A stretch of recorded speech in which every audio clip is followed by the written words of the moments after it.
If you think about what's happening in the world today with governments,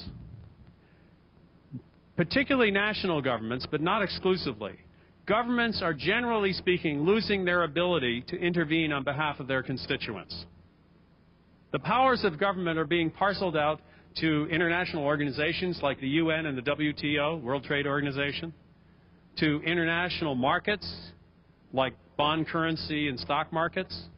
I mean, right now, the ultimate arbiter of the financial probity of a government is not their voters, it's the bond markets and the currency markets, which can cause financial havoc with a country that it thinks or they think is not behaving properly. Or by international events like terrorism, like September 11th.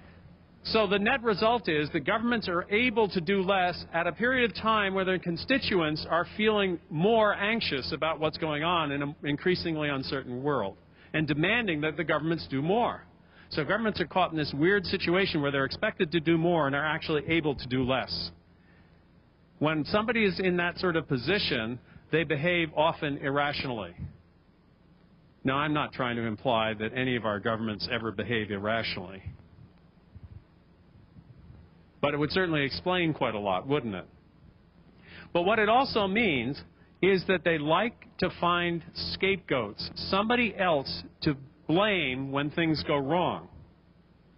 And let me warn you here today now that you run the risk of being a scapegoat at some point in the future because of the weakness of government, the weakening of governments.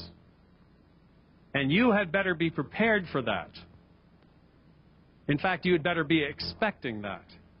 Because I think at some point or another, it's going to be your turn in the barrel.